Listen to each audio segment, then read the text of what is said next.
Boom, boom. How's it going? How's it going? Welcome aboard. It is I, your boy again, TJ Tarajek. And like always, I've got Dumisani, who is the town planner. And I've been working with Dumisani for a while now. And he is part of my team in terms of being the town planner. So we don't do any projects actually without having to consult with him on what is it that we are buying. Because if you're buying a property and you actually don't know the use of that property, you are buying a dump. That's what it is. It's just as good as going out there and you buy a vehicle and you don't know the engine capacity of that car. So you're spending 500,000 on a 1.1 engine. Why?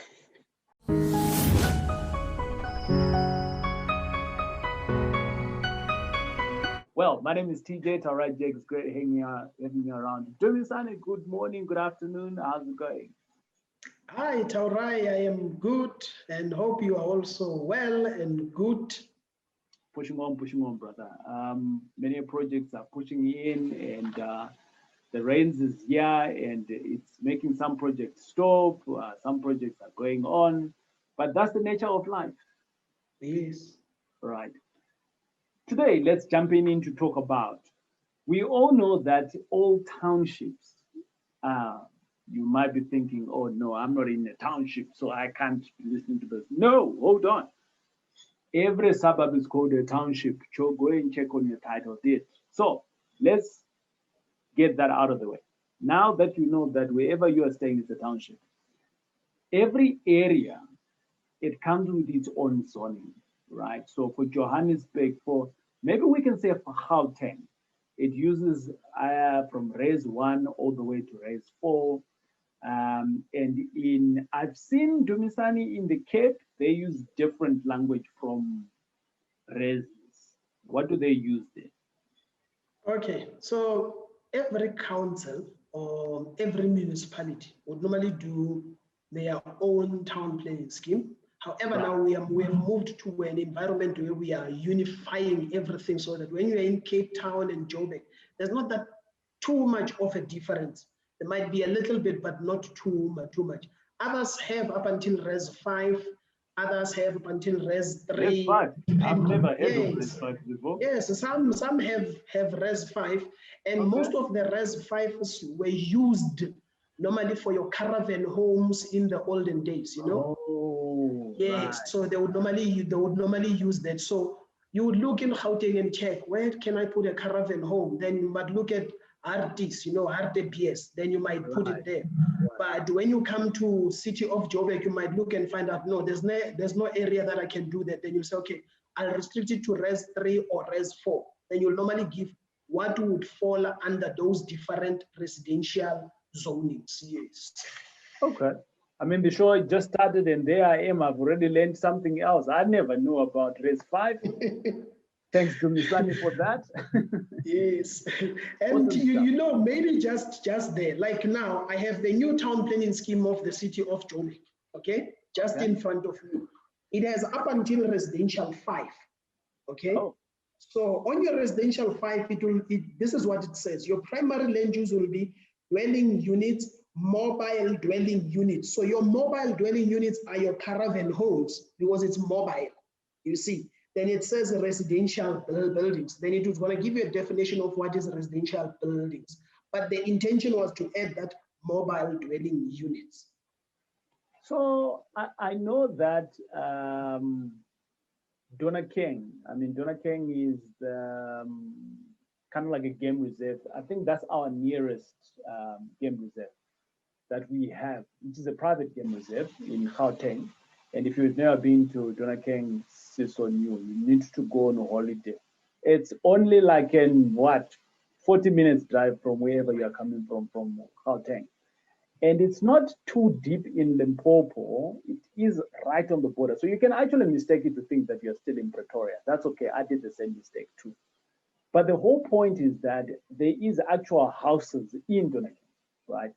But there's also, I would like to believe that, I didn't see it when I was there, but I'd like to believe that within the reserve camps, there is areas where you can go and park your caravans and things like that. And so you are saying that for that reason, Donakeng as a entire land is going to have demarcations of where there's offices, they'll put in a different color for zoning. Where they do have caravans, they'll put in a different color for Res 5 and things like that. In a nutshell, that's what you're saying. Yes, in a nutshell, that's what I'm saying, because remember, it's not everyone who would normally apply to have lodge rights, okay? Right. Others might apply to have residential 5, reason being that it's only used in certain seasons, because it's not every season where you find caravans moving up and down in the country. In winter, it's normally quiet. You don't normally find people driving up and down with those caravan homes. So in summer and your spring, towards end of the year, in your December, November, when people go on holiday. So I would say, one would say, I want to apply for my farm to have residential 5 to allow this mobile unit. And the other advantage of that is, remember, you can fit as much as you can. So you are not going to have you are not going to be restricted, because it depends on the sizes of the mobile units that would normally come in there, you see. So you can have 100, you can have 200. So depending on how big is your land, you can have that. And the other advantage also is that some people can use it for a temporary home, in terms of, if I decide to move from Cape Town to come and work in Joburg, maybe for 6 months, I can rent a caravan, put it on your land, I pay you the rent for that 6 months.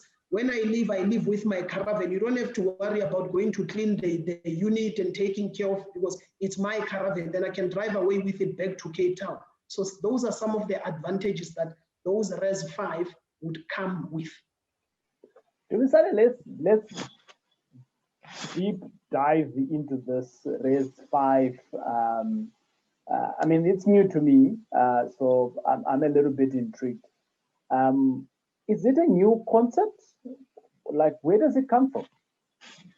Like I said, when we started, there was certain municipalities or local councils that had it, especially where one of their primary economic generators or economic aspect would be tourism, you know. Right. So if you were to drive to Mpumalanga, just next to the Kruger National Park, you'll find that most of them as well. Yeah.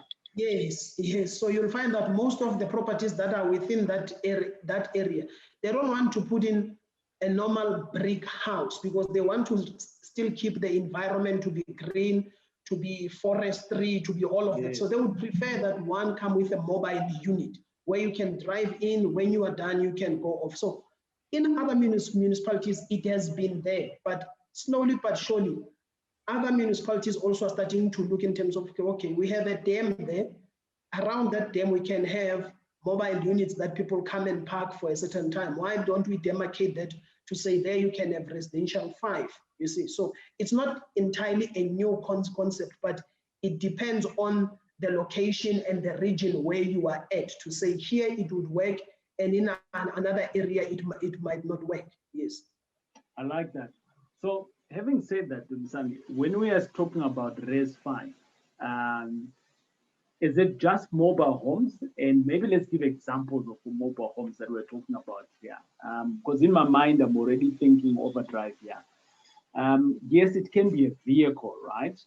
And which is caravans that we're talking about. So does it also maybe translate into temporary structures, like maybe container homes, temporary structures like Zozo's Wendy houses? And the reason why I'm asking that is that Res 5 sounds to me like it is almost on the border of it's a temporary structure, and it's geared up for in and out, and it's geared up to reserve nature and things like that. And the more I love being a Kruger. I've taken my family there a couple of times, and with that in mind, all I have seen in most of these places that I've visited, especially in and around Kruger, it's I don't want to call them temporary structures, but they are. but they've been temporary for the last 5, 10 years, some of them. Is this what we are referring to as applicable in the REST 5 as well? Yes, so what would happen is when you say more mobile, it has to be easy to relocate. Anything that is Okay. easy to relocate, then it's mobile. Because where you have a solid foundation built into the land, you can't move it. The only way to move it is to demolish it. So this has to give, you have to use less energy to relocate it. If it's facing north, you want to change it to face east, you know. And these days, there's different types of mobile homes. Some of the ones that you have mentioned, you know, people are using, it's just that in South Africa, we have not adopted much of the concept of using wood like they do in the US. If you check most of the houses in the US, they use wood because it's light, it's quick to assemble, you know, all of that. So in South Africa, I think also it's still the challenge of in the summers, our temperatures are very hot and sometimes it sparks fire like nothing. So it's still that issue of how to make it best that when we use wood, we would still not have more homes burning, you see. So anything that is mobile, for an example, under the Johannesburg Town Planning Scheme, the definition here just says transportable structure constructed according to the requirement of the South African Bureau of Standards. So it's a transportable structure. As long as you can transport it, it's more mobile, you see. Whether it's a container, whether it's a Zozo, as long as it's not a shack per se, you know, especially those bad looking shacks, because then that raises alarms for your neighbors and it might maybe cause some trouble. Yeah. You're becoming here, my guy. But having said that, so Yes. I stay in a complex, right? You know, and I'm always seeing this around me, and this race fight is just making me to think that, you know, like in the estate that I stay, they generally are very, very particular about putting up a temporary structure in on your yard, you know. And I'm just thinking, maybe I should just go and apply for a race 5. You know what I mean? And get it approved, and I can put in there my container. Just a wild thought that's coming in whilst I'm learning what this race 5 is all about. But Dumisani, I'd like to thank you actually for enlightening us about race 5. How does one actually get to race 5 as we conclude? Okay. I just hope when you apply, your neighbors are not going to object, because if they object, then you might not get that right. Oh, Yeah, yeah. but okay. Yeah, the process is you appoint a town planner, and I'd keep on insisting appoint a town planner because I think in one of the videos we made in the past, I said, if you have a toothache, you do not just take a, you know, something, a span or something and take that tooth yourself out, because you might end up causing more damage. So appoint a town planner to save yourself a lot of crises. So a town planner is just there to take away the stress of running around, getting to this office and that and that and that for you. So when I come here, I come to take all of that stress. For me is to ensure that everything runs smooth up until I give you your approvals. You can proceed with other things. Appoint a town planner. The town planner will prepare an application that will go to council. Submit it to council. It gets circulated into different departments depending from one municipality to another. But the common ones are your sewer, stormwater, electricity, and your health and your geological or soil departments, just to test if there's not a dolomite and all of that stuff. The application also get published. Hold on, Dumisan. The things that you're talking about now, the sewers and all of this is a mobile home, bruh. So why are we going to all those other departments? Because this is a mobile home. You know, to me, it doesn't make sense for us to go into all of those councils. I would have thought that, and this is just Taurai's thinking, you know. And by the way, Taurai is not a town planner, so he thinks very differently. I would have assumed that the highest office is RES 4, because RES 4 impacts everything that we do, roads, what, right? And I would have assumed that RES 5 would have been a selected number of departments from RES 4, because this is a mobile house. It's not a permanent structure. So yes, maybe I don't know geology. I don't know. I'm not a town planner, but maybe you enlighten us. Yeah, all right. And remember, whether it's a mobile or not, if you were to Yeah. use a bathroom, where does that bathroom drain to? Because you do not want trucks driving in and out and causing stench and smell everywhere else. So what we are trying to say is have mobile homes that when you arrive, you can connect easily to a sewer, connect easily to a water. So there will be a meter for your water. By end of the day, when you say I'm leaving, you say you've used this liters of water, then you pay for what you have used. You do Oh, not want to end up parking and also using the water from the dam next to you, where you don't know whether that water is drinkable, it's healthy to drink, to cook, sure, and sure. wash. So the issue of it circulating, it's for that reason exactly. And the other thing is, remember, geology, it's not only for structures, but it's also to determine, to say, if water were to pond somewhere, won't it cause a sinkhole? Just imagine you have parked your caravan, it rains, water ponds. Tomorrow morning when you wake up, the person that was parked next to you, they have disappeared into this big sinkhole. You know the trauma that would cause, or yourself, with your family, you have disappeared and you cannot even be traced because you went underground and it swallowed you and covered you. So those are some of the things. I know people normally think it's a lighter structure, is this, but we better be safe than to want to reason and give excuses later on. Then after it goes to all those departments, comes back to the town planner, he or she would prepare a report that would go to the technical committee where all the town planners and other departments sit. They would do recommendation to say, we approve subject to A, B, C, D, or we do not approve because of 1, 2, 3, 4. But once chances of it not being approved after it has all the comments positive, it's very slim because it would have triggered something else. But most of the time, once the comments come back, they are positive, that application would go for approval. It gets approved, you get your approval documentation with whatever conditions that will be there. Then you can now go and submit your plans to say, this is how the facility would look, this is where we would park, this is where the caravans or those temporary homes would normally be located. Then that is the process in a nutshell. How long does it normally take? All right. Any form of a rezoning, give it a minimum 6 months. Worst case Right, scenario, 12 months, because right. there's several stages that happen. It's the submission, you wait for acknowledgement of the application. That can take anything between 7 to 14, 21 days. After you get an acknowledgement, then you prepare your adverts for public participation. That is another 30 days to about 4 to about 6 weeks. The departments are given normally 90 days for them to give you comments. Then you give the leeway for the committee to sit again a month before you get your approval. So give it 6 to roughly 12 months. Someone said to me the other day that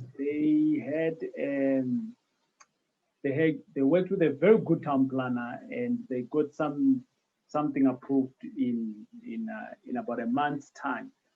And I said that's record breaking. I've never heard of it. And Wow. wait. And then there was a seasoned developer in our midst, and he said, "I wonder how many brownie envelopes you had to give them."